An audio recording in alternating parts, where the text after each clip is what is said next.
Right, nearly ready. Give me a second.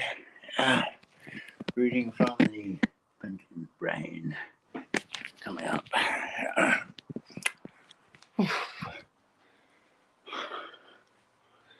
Right.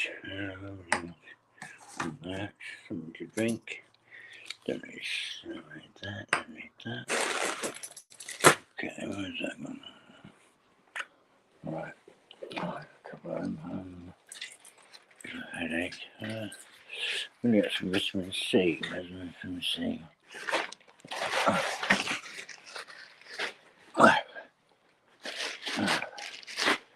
A second of that.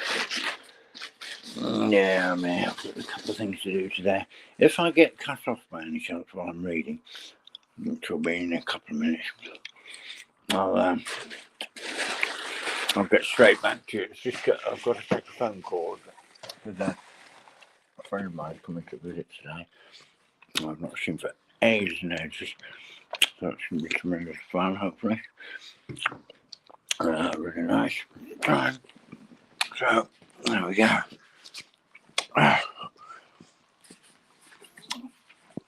Nearly ready. A few more moments and then we'll begin a wonderful job of reading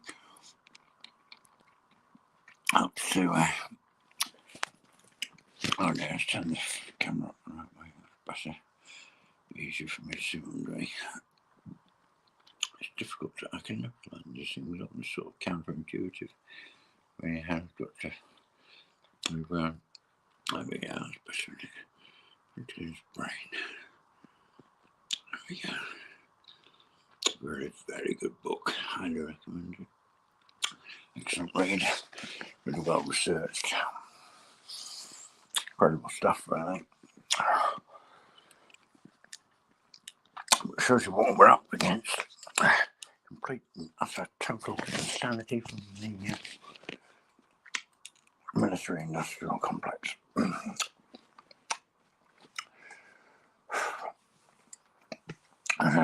This book reveals how completely insane these scientists are. It really is, you know, much stranger than fiction.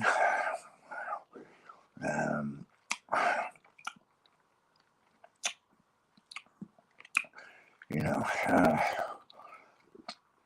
if it was fiction, you'd think it was far-fetched, but it's not fiction. But it is very, very far-fetched, if you know what I mean. It just goes to show that humanity's stupidity is,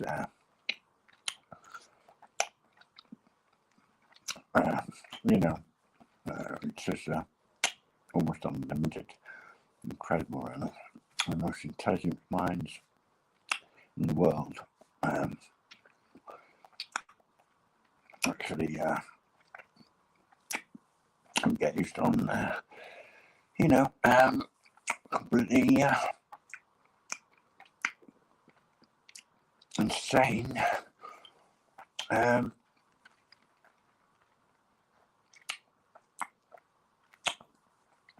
technologies which are, well, I'll let the book speak for itself. And I'll get going in a minute. I need a little drink. How are you this morning, folks?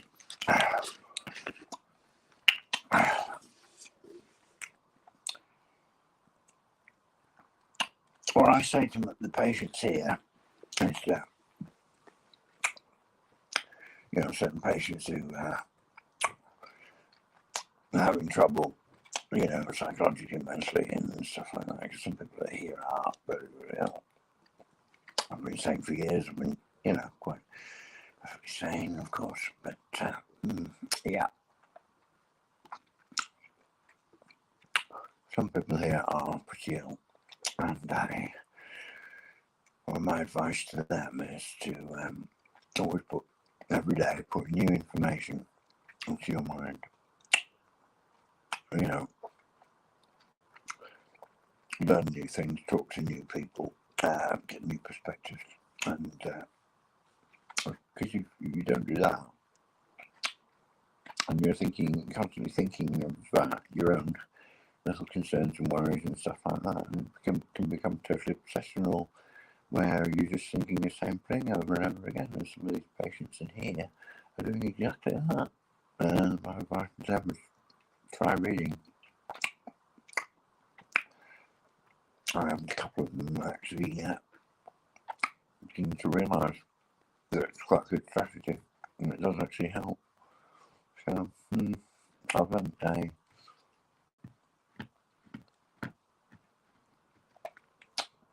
nice book out for a young lad here called The Education of Little Tree by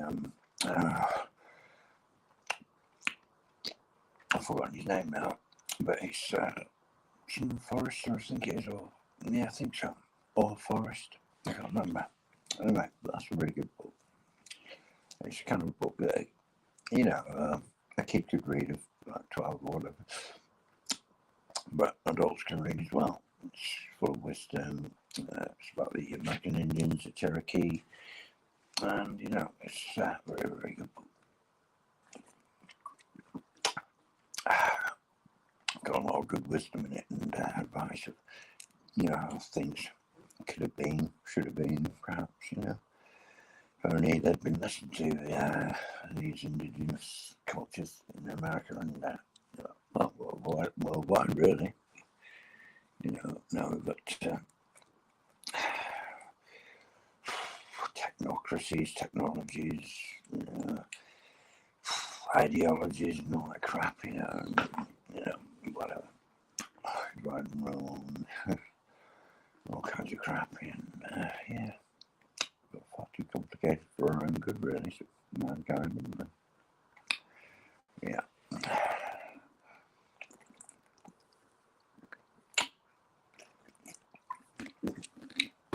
Anyway, I'm ready to go. So if suddenly I disappear in mid-read, which I won't do without saying I'm having a break, if I suddenly go off air, it's either the internet gone down for a tick and I'll be back as soon as I can reconnect, which shouldn't take too long usually.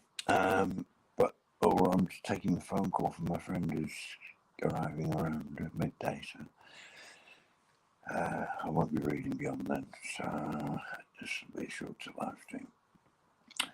I'll try and get this through this chapter out on my page of the there's not too many. Yeah, I'll certainly be able to read this chapter. Yeah, easy peasy. I've never read this chapter before myself, so it's going to be new to me. So, in a couple of minutes, I'm just going to we'll continue.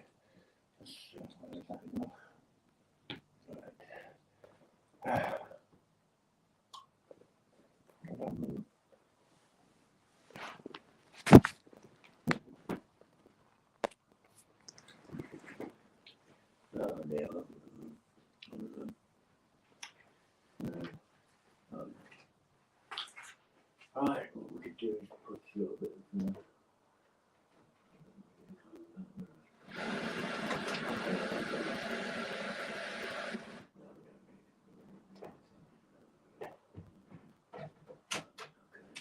I'm just thinking if that, well, earlier on there wasn't anyone about, so there's no strange noise, but put a little bit classical in the back there if we can find one. Oh, I know what to do.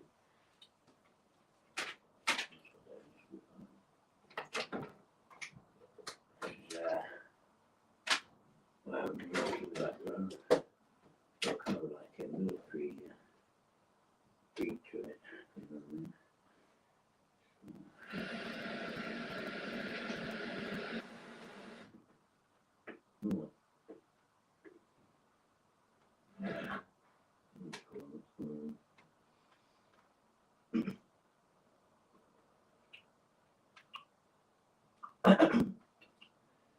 Oh goodness, get on it.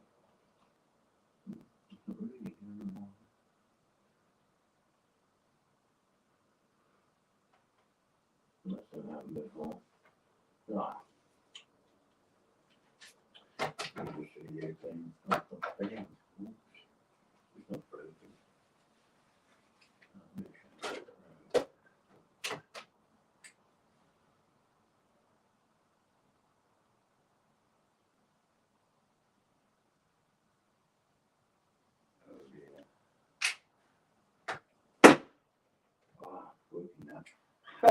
Give it a go. Oh no, shit, it said 17, no, it's saying nothing. I think I bugged it up.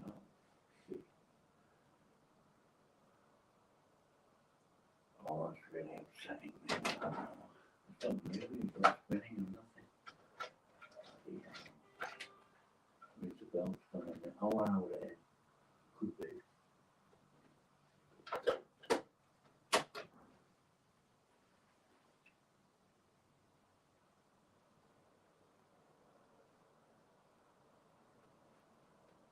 Good. Goodness for that.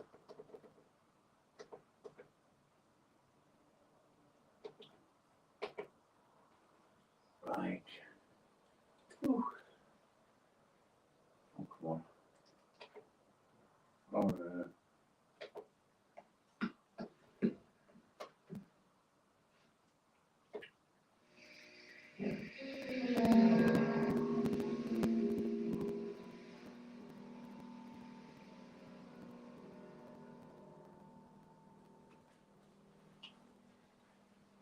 that's a relief. You know what happened? I dropped a little vitamin C tablet. Not a vitamin C, a vitamin B tablet. I took a vitamin B tablets out of the packet. And I managed to drop one behind the CD. So when I put the CD in, it wasn't spinning because it wasn't reading properly because it was in an angle. Do you know what I mean? I thought I'd ruined it. Anyway, never mind that. Right, here we go. So, time stamping now. What we're on? 12:42. So, 12:44. The Pentagon's Brain. Annie Jacobson. Chapter 3. Vast Weapons Systems of the Future. It was October the 4th, 1957. 6 p.m. Let me turn the music down a little bit. It needs to be on quietly. That's right. Might be better. I don't know for lighting. Right.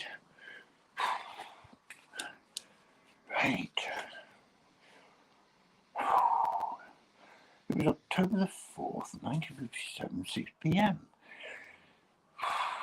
1957, sorry. Did I say 47? I don't know. Right, I'll get going. Cocktail hour at the Officers Club at the Army Ballistic Missile Agency in Huntsville, Alabama. Or Rocket City, USA. Huntsville, Alabama. I didn't say that very well. Neil H. McElroy, a corporate executive soon to be confirmed as Secretary of Defense, had just arrived in a military jet with an entourage of defense officials from the Pentagon. Inside the Officers Club, drinks flowed freely.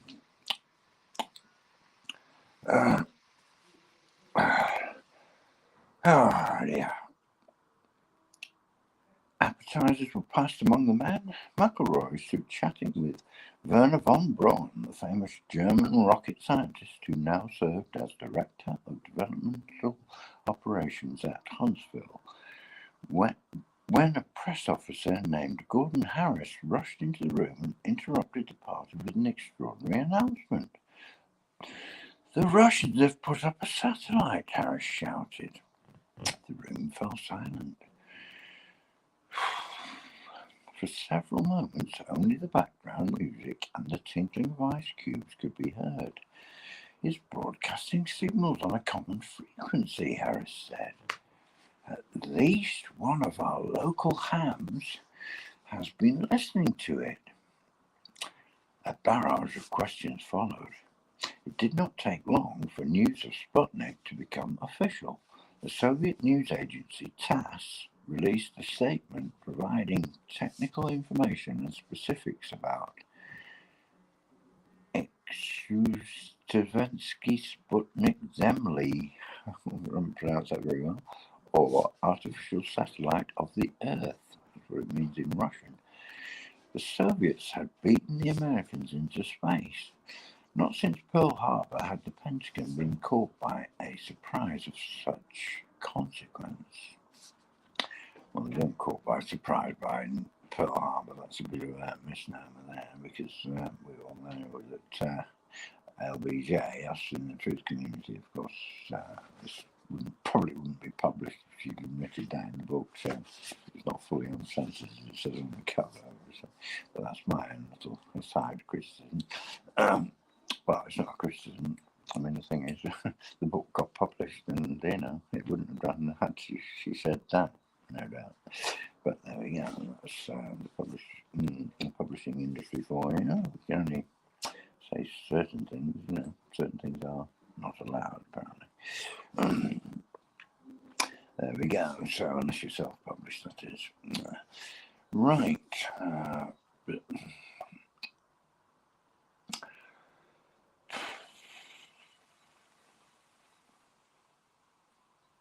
Yeah, LBJ knew all about Pearl Harbor, and he let it happen because he wanted the Americans into the war. Second World War, that is. Right, that's that covered. The nation slipped into a panic over what was seen as superior Soviet scientific prowess. Eisenhower's attempts to minimize the significance of Sputnik had a reverse effect, with many Americans accusing the president of trying to conceal U.S. military weakness. Sputnik weighed only 184 pounds, but it had been launched into space by a Soviet ICBM. Soon, the Soviet ICBM would be able to carry a much heavier payload, such as a nuclear bomb, halfway across the world to any target in the United States. The situation was made worse when on December 20, 1957, somebody leaked top-secret analysis of the Soviet threat, called the Gaither Report, to the Washington Post. The report portrays the United States in the gravest danger in its history, wrote the Post. It shows an America exposed to an almost immediate threat from the missile-bristling Soviet Union. Smacks of a slight bit of propaganda there. If Sputnik had caused mild panic, the Gaither Report produced national hysteria. Yay! Don't they just love that? But the Gaither Report had its own controversial backstory, one that would remain classified for decades.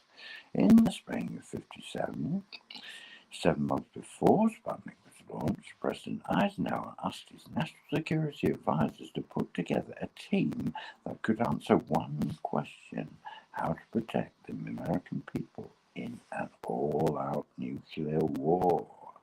A Rand Corporation co-founder, the venture capitalist H. Rowan Gaither, was chosen to chair the new Presidential Research Committee. Making up the body of the panel were officials from NORAD, North American Air Defense Command, the Strategic Air Command, the Office of Secretary of State of Defense, the Federal Civil Defense Administration, the Weapons System Engineering Group, and the CIA. There were representatives from the defense contracting industry, including Livermore, Sandia, Raytheon, Boeing, Lockheed, Hughes, and Rand. The corporate advisors on the panel were from Shell Oil, IBM, Bell Telephones, New York Life Insurance, and Chase Manhattan Bank. In the resulting top-secret Gaither Report, officially titled Deterrence and Survival in the Nuclear Age, the defense contractors, industrialists, and defense scientists concluded that there was no way to protect U.S. citizens in the event of a nuclear war. Instead, the panel advised the president to focus on building up the U.S. arsenal of nuclear weapons. The most menacing threat came from the Soviet ICBMs, they said.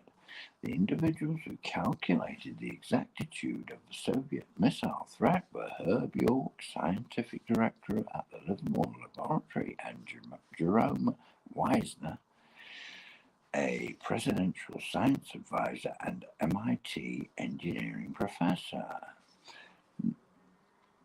No figure mattered more.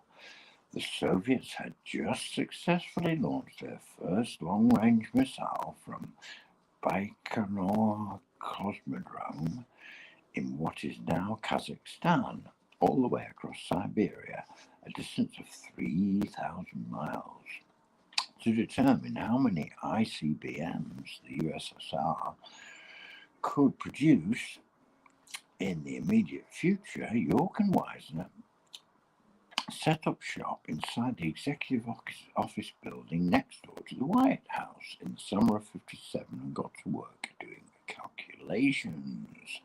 The issue was both real and hot, York later recalled. We took the best data there were on the Soviet rocket development program, combined them with what we could learn about the availability of factory floor space in Russia needed for such an enterprise, and concluded that they, the Soviets, would produce thousands of ICBMs in the next few years. One H-bomb sized bomb dropped on Washington, D.C. would take out the eastern seaboard in a single strike. York and Wisner's ICBM analysis indicated that the Soviets wanted to be able to strike America 1,000-fold. The information was shocking and alarming. If the Soviets were trying to produce 1,000 ICBMs in only a few years, clearly there was only one rational conclusion to draw. The Soviet Union was preparing for total nuclear war. It would take years to learn that the number York and Wisner submitted to the Gaither report was nothing more than a wild guess. In the summer of '57, the Soviets had a total of 4 ICBMs built, and in the next few years they would build roughly 100 more. This was a far cry from the thousands of missiles York and Wisner said the Soviets would be producing in the next few years. The estimate was quite wrong, York conceded 30 years later. In defense of his error, York said, "The problem was simple enough. I knew only a little about the Soviet missile development program and nothing about the Soviet industry. In making this estimate, I was thus combining two dubious analytical procedures, worst-case analysis and mirror imaging." Wonderful. How could such an egregious error have happened, York was asked. My alibi is that I was new to the subject and that, like the rest of the panel, I was an easy victim of the extreme degree of secrecy that the Russians have always used to conceal what they are doing. Sorry to use the English accent there, but I don't know, it sounded very pompous, so yeah, kind of goes with it. Yeah, York also pointed out that no one on the Gaither report panel questioned his and Wisner's maths. I don't remember the others arguing with our views, York said. When President Eisenhower received a copy of the Gaither report on 7th of November '57, the timing could not have been worse. The Sputnik launch had taken place a mere month before. Eisenhower disagreed with the findings of the report. He had much better intelligence from the CIA, but it was highly classified and no one but a small group of individuals knew about it. CIA pilot Hervey Stockman had flown a classified mission over the Soviet Union in a U-2 spy plane the year before. Stockman returned from his dangerous mission with thousands of photographs of Soviet Russia. The first ever. This was before the Corona satellite program. Wow. There was only one person on the Gaither panel who had knowledge of this information, and that was CIA Deputy Director Richard Bissell. It was Bissell who was in charge of the U-2 program, which he ran out of a secret base called Area 51 in Nevada. No one else on the Gaither panel had a need to know about the top secret U-2 program and the multiple missions it had been flying over the Soviet Union. All the Gaither panel had to go by was what York and Wisner told them in error about Soviet ICBMs. After President Eisenhower rejected most of the findings of the panel, someone leaked a top-secret report to the press. It was York and Wisner's findings about the missile threat that the public focused on, which was what caused the Sputnik panic to escalate into hysteria. Eisenhower responded by creating the President's Science Advisory Committee to advise him on what to do next. Among those chosen was Herbie Hall, the youngest member of the group. It remains a mystery whether or not the President knew that York was responsible for the most consequential error in the Kaiser report. York soon left Livermore for Washington, D.C. He would remain there for the rest of the Eisenhower presidency. With the narrative of Soviet aggression spinning out of control, the President authorized Secretary of Defense McElroy to proceed with a bold new plan. McElroy was a master of public, it might be McElroy, I don't know if it's McElroy or McElroy, that's pretty how to pronounce it, I guess. Right, okay, McElroy was a master of public relations, a 32-year-old veteran of Procter & Gamble, that's the same company, of course.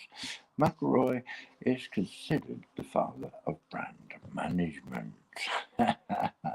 He began as a door-to-door soap salesman and worked his way up through management. In the mid-50s, P&G, that's Procter & Gamble, had four major soap brands, Ivory, Joy, Tide, and Oxydol. Sales were lagging until McElroy came up with the concept of promoting competition among in-house brands and targeting specific audiences to advertise to. It was McElroy's idea to run soap ads on daytime television when many American housewives watched TV. By 1957, P&G soap sales had risen to $1 billion a year, and McElroy would be credited with inventing the concept of the soap opera. Soap operas sell lots of soap, he famously said. Now, McElroy was the U.S. Secretary of Defense. He took office with a clear vision. I conceive the role of the Secretary of Defense to be that of captain of President Eisenhower's defense team. Well spotted, he said. His first job as captain was to counter the threat of any future Soviet scientific surprise. Surprise, surprise. On November 20, 1957, just 5 weeks after assuming office, Secretary McElroy went to Capitol Hill with a bold idea. He proposed the creation of a new agency inside the Pentagon called the Advanced Research Projects Agency, or ARPA. The precursor to DARPA, obviously. Yeah. This agency would be in charge of the nation's most technologically advanced military projects being researched and developed for national defense, including everything that would be flown in outer space. Or is it only inner space? What we have in mind for that agency, McElroy told lawmakers, was an entity that would handle all satellite and space research and development projects, but also have a function that extends beyond the immediate foreseeable weapon systems of the current or near future. McElroy was looking far ahead. America needed an agency that could visualize the nation's needs before those needs yet existed, he said. An agency that could research and develop the vast weapons systems of the future. Congress liked the idea and McElroy was encouraged to proceed. The military services, however, were adamantly opposed. The Army, Air Force, and Navy were unwilling to give up control of the research and development that was going on inside their individual services, most notably in the vast new frontier that was space. McElroy called the most senior leaders into his office in the E-ring of the Pentagon to discuss how best to handle the new dimension of outer space. Wow, outer space. In separate meetings, Army, Air Force, and Navy commanders each insisted that outer space was their services domain. Outer space is ours. Sorry, that's my aside there. To the Army, the moon was simply the high ground and therefore part its domain. Air Force generals claiming that space was just a little higher up than the area they already controlled tried to get Secretary McElroy interested in their plans for creating a new aerospace force. The admirals, vice admirals of the US Navy argued that outer space over the oceans was a natural extension of the underwater surface and air regime in which the Navy operated, and should therefore be considered the Navy's domain. General Bernard Shriver, or Shriver, I think it's Shriver, Shriver, could be Shriver, of the US Air Force told the Senate preparedness, oh God, this is gobful. General Bernard Shriver, we'll call him, right? I found it easier to say that. General Bernard Shriver of the US Air Force told the Senate Preparedness Subcommittee that he wanted to state on record his strong negative against ARPA. The Atomic Energy Commission had its own ideas about this new agency McElroy was proposing. Ever seeking more power and control, the Atomic Energy Commission lobbied to remove authority over outer space from the Defense Department entirely and have it placed under AEC jurisdiction. The Atomic Energy Commission chairman had a bill introduced in Congress to establish an outer space division. Defense contractors also lobbied hard against McElroy's idea for a new agency. Many feared that their established relations with individual military services would be in jeopardy. Ernest Lawrence of Livermore rushed to the Pentagon to meet personally with Defense Secretary McElroy and present his alternative ideas to ARPA. Accompanying Lawrence was Charles Thomas, the president of Monsanto Chemical Company. So it's all connected, isn't it? Yeah. Talk about nepotism, it's kind of a nepotism, a family of elite scientists and stuff like that. Yeah, excuse me. Right, okie dokie.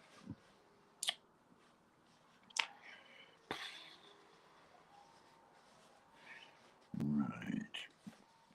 Secretary McElroy and accompanying Lawrence was Charles Thomas, the president of Monsanto Chemical Company, a nuclear defense contractor that would be vilified during the Vietnam War for producing the herbicide Agent Orange and made notorious in the 1990s for being the first agrochemical company to genetically modify food crops. Lawrence and Thomas met with McElroy in his private office and shared their idea to adopt some radical new measures to meet the Sputnik challenge and cope better with problems of science and technology in the defense establishment. They proposed that McElroy allow the two of them to create and administer a new government agency classified top secret and modelled after the Manhattan Project. The meeting lasted several hours before McElroy rejected the two defense contractors' ideas as infeasible in peacetime. Lawrence had a second suggestion. If this new agency was to work, it would need a brilliant scientist at the helm, someone who understood how the military and industry could put America's best scientists to work solving problems of national defense. The perfect person, said Lawrence, was Herb York. McElroy promised to give the suggestion some thought. McElroy had one last hurdle to overcome, involving colleagues just one floor away at the Pentagon.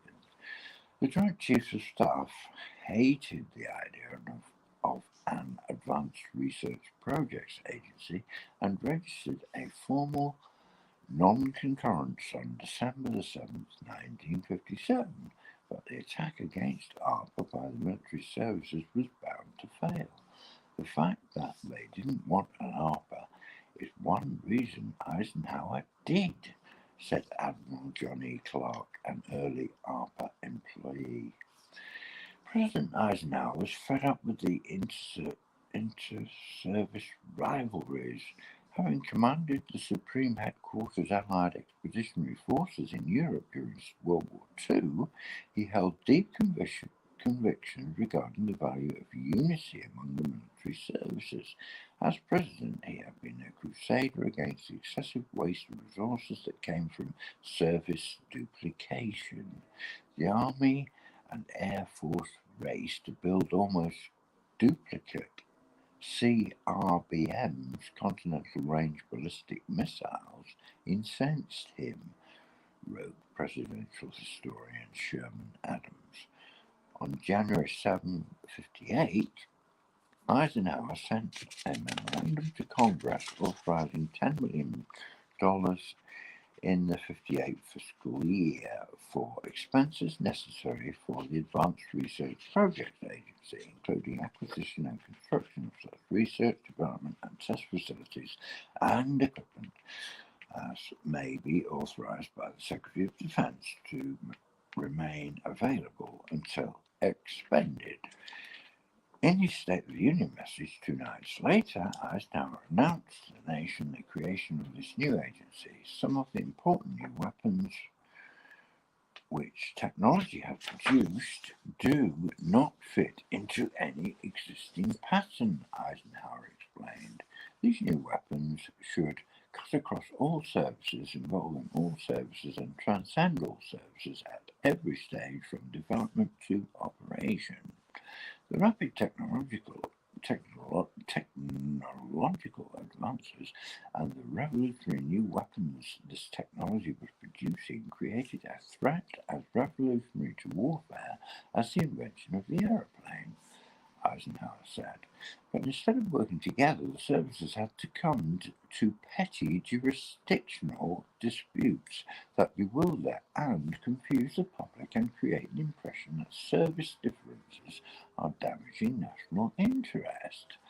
This was why ARPA had been created, Eisenhower said, in recognition of the need for single control in some of our most advanced development projects. That the president would publicly admonish the service's outraged top officials, including the Joint Chiefs of Staff. So the agency was controversial even before it was formed, wrote Lawrence P. Guise, ARPA's first administrator, in an unpublished history of the agency's origins. Beset by enemies internally, subjected to critical pressures externally, and starting from scratch in a novel area of endeavour, ARPA was a tumultuous and exciting place to be. It was the second week of February 1958, and Washington, D.C. was blanketed in snow. A severe blizzard had wreaked havoc on the nation's capital. Sub-zero wind chills and 5-foot snowdrifts paralyzed traffic. Monday morning, the Eisenhower administration advised all non-essential government workers to stay home. Herb York received a telephone call at his house. It was the personal secretary to Neil McElroy, asking York to come to the Pentagon right away for a meeting with the Secretary of Defense alone. Never mind the storm, York recalled. He was determined to get to the Pentagon. Herb York was in a remarkable position. If he did not have time to reflect on this now, he would pay homage to his humble background later in life.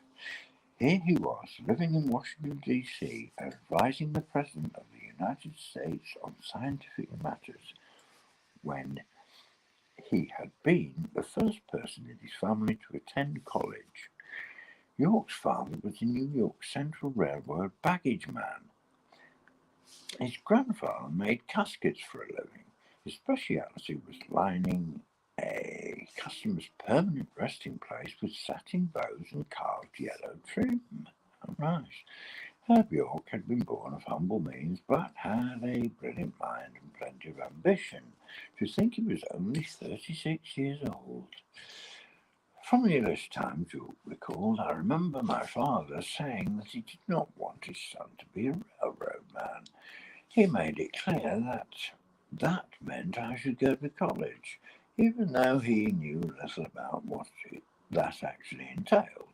York followed his father's advice, spending most of his free time at the Watertown, New York Public Library, reading newspapers, books, and science magazines. He attended the University of Rochester on a scholarship and excelled in the fields he chose for himself, physics.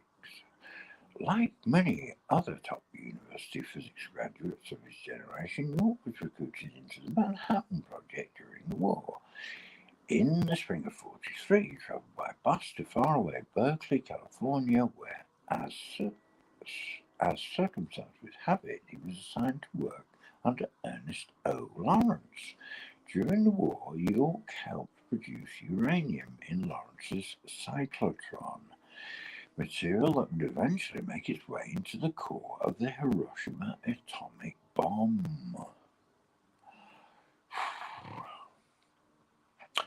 After the war, York returned to Berkeley to get his PhD. During his doctoral research, he co-discovered the neutron pi meson, which elevated him to elite status among nuclear scientists. In '52, York became chief scientist at Livermore. Now, during the February 1558 nor'easter, Herb York wondered what lay ahead. I made my way with difficulty across the river to the Pentagon and did a lot of walking in deep snow, York recalled. He had tried to hail a taxi, but there were none around. The parking lot at the Pentagon was almost empty. But the man he had come to see, Secretary of State Defense McElroy, was in his office busy at work. York had a feeling he was being considered for the position of chief scientist at ARPA because of the snowstorm. He would benefit, he said, from having an unhurried hour-long one-to-one conversation that I could not have had with the secretary on an ordinary busy day. After the meeting, York went home and McElroy weighed his options. There was one other contender for a position of ARPA chief scientist, and that was Werner von Braun, the Nazi guy. Von Braun and his team had just launched America's first successful satellite, Explorer 1. And as far as the public was concerned, von Braun's star was on the rise. But Army intelligence and information on von Braun that the rest of the world most definitely did not, had information on von Braun that the rest of the world most definitely did not, namely that he had been an officer with the Nazi paramilitary organization, the SS, during the war, and that he was implicated in the deaths of thousands of slave laborers forced to build the V-2 rocket in an underground labor concentration camp called Nordhausen in Nazi Germany. While McElroy weighed his options for scientific director, new information came to light. Von Braun was nothing if not entitled.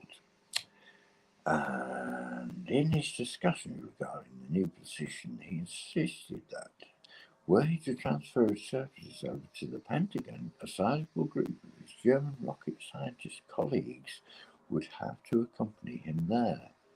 Army intelligence had classified dossiers on each of von Braun's 113 German colleagues. They were all part of Operation Paperclip. Wow, that's a lot in there, 113 of them, eh? The secret intelligence program that had brought Nazi scientists to America after the war. Many of von Braun's rocket team members had been ardent Nazis, members of the ultra-nationalistic paramilitary organisations, including the SS and the SA. For a while, Werner von Braun appeared to have the job, but to get him, it was necessary to take his 10 to 15-man package of German associates, and that was not acceptable, wrote ARPA Administrator Robert Loftus in a classified report. Secretary McElroy offered Herb York the job. York accepted. It was the opportunity of a lifetime, he said. York moved into his office in the Pentagon the following month, in March '58. He would remain on the President's Scientific Advisory Board. On the wall of York's new office, he hung a large framed photograph of the moon. Next to it, he hung an empty frame. When people visited, they would ask, why the empty frame? York told them he would leave the frame empty until it could be filled with a photograph of the back side of the moon. Next to it, he hung an empty frame. When people visit... Sorry. I missed something. Right, that's on the taken from a spacecraft to be developed by ARPA. This new agency, Herb York, was in charge of at the Pentagon, would be capable of phenomenal things. With this new advanced research projects agency in place, President Eisenhower was more determined than ever to put an end to nuclear weapons tests. The week after York hung the moon photograph on his office wall, Eisenhower took all of the scientific advisors, including Herb York, to Ramey Air Force Base in Puerto Rico to discuss banning nuclear weapons tests. The president wanted to know, was this good for national security, and if so, could it be done? Everyone voted yes on both counts except Herb York, who abstained. Decades later, York explained his bias. I might well have responded no, but abstain was the most I could do under the circumstances. Just weeks on the ARPA job, York felt conflicted. He now served the President of the United States and the Secretary of Defense, but he also remained loyal to Ernest Lawrence, whom he had worked for his entire adult life and who was something of a father figure to him. Edward Teller was York's mentor, the teacher who had taught him most of what he knew about nuclear physics. Lawrence and Teller were all participants in the nuclear weapons program, York later explained. It was their ox that was about to be gored. If the president was able to ban nuclear weapons tests, the Livermore laboratory would most likely cease to exist. The following day, after hearing arguments from the other scientists, York changed his position and voted in favour of a nuclear weapons test ban. It did not take long for word to reach Livermore, where Edward Teller became enraged. Traitorous, Teller said of York to his Livermore colleagues. Just 2 weeks after the Puerto Rico trip, President Eisenhower took action. In his memoirs, the president wrote, I formally proposed to Chairman Khrushchev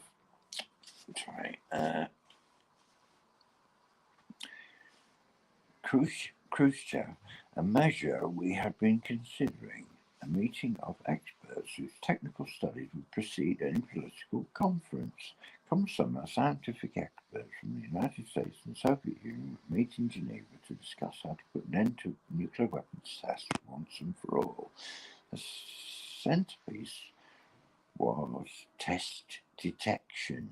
ARPA would be in charge of overseeing this new technology, which included seismic and atmospheric sensing, designed to make sure no one cheated on the test ban. The program was called VILA, Its technology was highly classified and included 3 sub-programs: Vila Hotel, Vila Uniform, and Vila Sierra. The leaders of the world's 2 superpowers each had a vested interest in making this test ban happen. Each man was tired of having to live and govern under the nuclear sword of Damocles. Both Eisenhower and Khrushchev would send their most qualified scientists to Geneva with a mission to sort out any differences and to make the moratorium happen. President Eisenhower made a bold and brilliant move with his choice. Instead of sending one of his science advisors who wanted nuclear weapons tests to stop, he chose a scientist who did not. Ernest Lawrence. So committed to nuclear tests was Ernest Lawrence that he had recently told Congress, if we stop testing, well, God forbid, we will have to use weapons that will kill 50 million people that need not have been killed. President Eisenhower was determined to bring about a test ban, but he was also determined to ensure that the Soviets could not and would not cheat.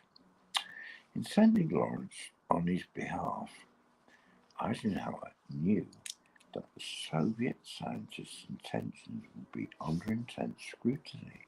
For the first time since Castle Bravo, there was a sense of hope in the air. Meanwhile, at ARPA, Herb York was about to get to work on the Vila programs. Vila would soon become ARPA's second biggest program after Defender, which was ARPA's colossal effort to advance anti-ballistic missile technology. Vila was a joint effort with the Atomic Energy Commission, the Air Force, and later NASA to advance sensor technology so the United States could certify that no nuclear weapons were being detonated in secret.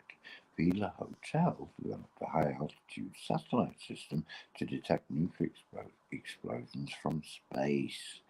Vila Uniform developed ground sensors able to detect nuclear explosions underground and produced a program to monitor and read seismic noise across the globe. Vila Sierra monitored potential nuclear explosions in space. So much rested on the success of the Geneva Convention of Experts. Putting an end to nuclear weapons tests would slow the arms race and dramatically reduce the chances for all-out nuclear war. But could it be done? That's the end of chapter 3. Well, chapter 4. I'm not sure how long it is. I'm sure I've got time to read this. This is quite extensive. It's a bit, it's a bit too far. So I'm going to end it there. That's chapter 4. Maybe, do another chapter. If people like this one, let me know, and I'll continue reading a book. I could do 1 a week, 2 a week. I could do them all today, I don't know. No, I won't be able to do very out. But certainly do another chapter tonight, possibly. I don't know. See what people think.